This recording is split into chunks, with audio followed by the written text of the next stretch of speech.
Teman-teman, gembira sekali saya dapat bertemu dengan Anda semua dan saya berharap Anda semua saat ini berada dalam keadaan sehat walafiat.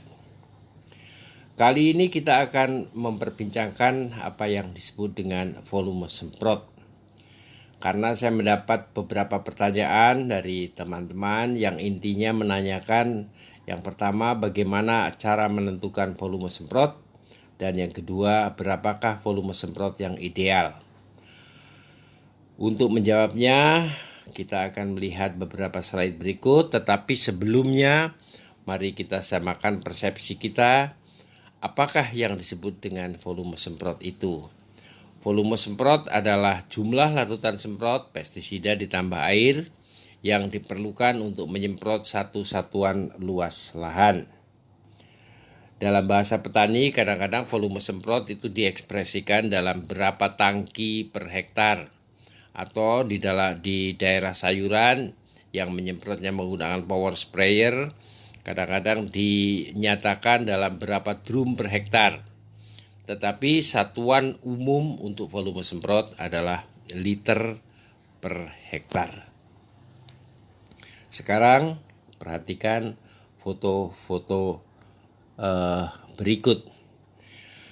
Yang pertama, ini adalah rumpun padi yang berumur 60-an hari yang disemprot dengan volume semprot 20 tangki per hektar. Setiap tangki berisi 15 liter air. Sebelumnya, ke dalam larutan semprot kita campurkan zat pewarna fluoresen, dalam hal ini kita menggunakan Stardust.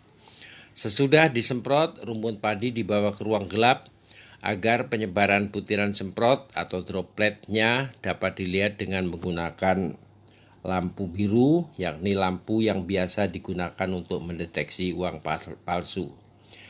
Di bawah lampu ini butiran semprot dapat dilihat sebagai pendar-pendar butiran seperti yang terlihat dalam gambar tersebut. Dalam foto ini tampak bahwa butiran semprot menyebar dengan baik sekali sampai ke pangkal batang tanaman padi. Sekarang silakan lihat foto yang kedua. Ini adalah rumpun padi dengan umur yang sama, 60 hari, yang disemprot dengan volume semprot 15 tangki per hektar. Tampak bahwa butiran semprot masih bisa mencapai sebagian pangkal batang tanaman padi, tetapi dengan intensitas yang kurang baik dibandingkan dengan foto yang pertama. Kini kita tampilkan rumpun padi yang disemprot hanya dengan 10 tangki per hektar, dan jelas sekali bahwa butiran semprot hanya mengenai bagian atas tanaman dan tidak bisa mencapai pangkal batang padi. Jadi, kesimpulannya, volume semprot 10 tangki per hektar terlalu sedikit atau tidak cukup untuk menyemprot tanaman padi yang berumur 60 hari. Kalau volume semprot tadi kita konversikan dari tangki per hektar menjadi liter per hektar, maka masing-masing rumpun padi tadi menerima volume semprot sebanyak 150 liter yang paling sedikit, kemudian yang tengah 225 liter per hektar, dan yang paling kanan adalah 300 liter per hektar. Saya ingatkan isi tangki yang kita gunakan adalah 15 liter per tangki. Dari apa yang kita lihat bisa kita simpulkan bahwa volume semprot yang terlalu sedikit akan menyebabkan yang pertama liputan kurang baik, kedua distribusi kurang merata sehingga organisme pengganggu tumbuhan tidak terpapar pestisida dengan sempurna. Mungkin ada teman-teman yang belum paham apa yang disebut dengan liputan. Liputan adalah tingkat kerapatan butiran semprot atau dia biasa disebut dengan droplet density yang menempel pada daun. Foto ini menunjukkan berbagai macam tingkat liputan yang dapat dilihat dengan menggunakan bantuan kertas peka air atau water sensitive paper. Caranya, kertas peka air ditempelkan terlebih dahulu di permukaan daun, kemudian daun-daun kita semprot seperti biasanya, dan tingkat liputan akan terlihat seperti di dalam foto ini. Dari foto ini, dari kiri ke kanan kita akan melihat liputan yang terlalu berlebihan paling kanan. Kemudian selanjutnya tadi paling kiri. Kemudian yang sangat bagus, cukup bagus, dan yang paling kanan adalah liputan yang kurang baik. Sementara foto ini adalah menunjukkan apa yang disebut dengan distribusi semprotan, yakni penyebaran butiran semprot pada seluruh tanaman. Pada gambar kiri adalah pola umum distribusi butiran semprot pada tanaman yang disemprot dengan penyemprotan hanya dari atas tanaman, yang diayun menyapu dari atas atau over the top. Bagian atas tanaman menerima semprotan paling banyak, sedangkan di pangkal tanaman sebaran droplet sangat kurang atau bahkan tidak ada sama sekali. Sedangkan pada gambar kanan menunjukkan distribusi semprotan yang bagus sekali. Yang atas, tengah, dan bawah mendapatkan semprotan butiran semprot yang sama baiknya. Kalau butiran semprot tidak bisa mencapai pangkal tanaman padi, jadi dikatakan bahwa distribusi dropletnya sangat buruk, maka sebagian pangkal padi tidak akan tertutup oleh pestisida. Bahwa kita bisa membayangkan bagaimana pada tanaman padi yang diserang hama wereng akan sulit dikendalikan dengan distribusi semprotan yang buruk seperti ini. Volume semprot yang terlalu sedikit juga mengakibatkan dosis atau jumlah pestisida per hektar kurang. Dengan volume semprot seperti yang tadi sudah kita jelaskan, berikut ini adalah dosis dari masing-masing volume semprot yang diterima oleh tanaman padi.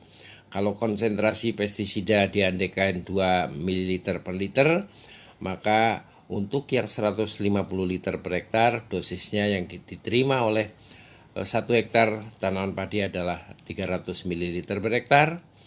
Kemudian yang volume semprotnya 225 liter per hektar, tanaman padi akan menerima 450 ml per hektar. Dan untuk volume semprot yang 300 liter per hektar, maka konsentrasi dosis pestisida yang diterima oleh tanaman padi adalah 600 ml per hektar. Baiklah, kita tinggalkan dulu sawah-sawah yang ditanami padi.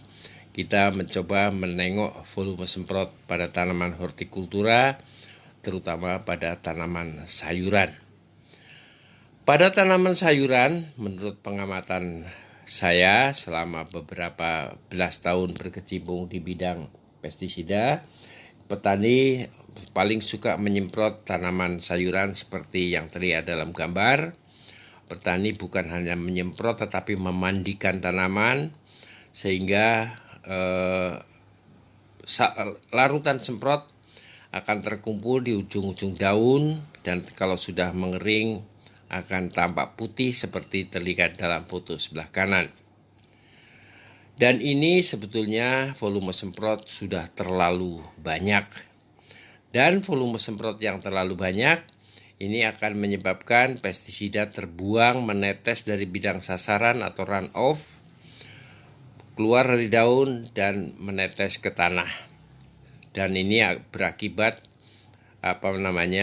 penyemprotan menjadi sangat boros dan mencemari lingkungan, terutama tanah. Kemudian karena sebagian larutan semprot yang mengandung pestisida itu menetes dari daun, hilang, maka dosis atau jumlah pestisida per hektar juga akan menjadi kurang. Foto ini menunjukkan yang sebelah kiri adalah liputan yang sebagaimana seharusnya, baik sekali. Jadi seluruh daun tertutup oleh butiran-butiran semprot, tetapi tidak sampai menetes. Sedang liputan yang foto yang sebelah kanan, liputan yang berlebihan. Ini keduanya kita lihat penyemprotan yang menggunakan Stardust di bawah lampu biru. Sebelah kiri adalah liputan yang bagus dan sebelah kanan adalah liputan yang berlebihan. Kemudian kita bertanya, berapakah rekomendasi volume semprot yang sebaiknya? Ini para ahli teknik penyemprotan telah menyimpulkan bahwa untuk tanaman-tanaman tertentu, misalnya herbisida pada pratumbuh, itu volume semprotnya sekitar 75-400 liter per hektar tergantung pada peralatan yang digunakan. Herbisida purna tumbuh itu sekitar 150 hingga 500 liter per hektar. Kemudian untuk insektisida dan fungisida itu sekitar 200 sampai 600 liter per hektar. Untuk tanaman semusim pada umumnya itu volume semprot antara 150 sampai 600 liter per hektar. Pada tanaman kentang tergantung pada umur tanaman, volume semprot sekitar 300 sampai 500. Pada tanaman tomat yang sudah berkembang penuh sekitar 500 liter per hektar. Dan untuk pohon tergantung pada pohonnya sekitar 1000 liter per hektar. Sampai di sini terlebih dahulu pembicaraan kita saat ini. Minggu depan kita akan lanjutkan dengan bagaimana cara menghitung volume semprot dan bagaimana merubah, menaikkan atau menurunkan volume semprot dan pengaruhnya terhadap dosis dan konsentrasi penyemprotan. Sampai jumpa minggu depan dan terima kasih atas perhatian Anda.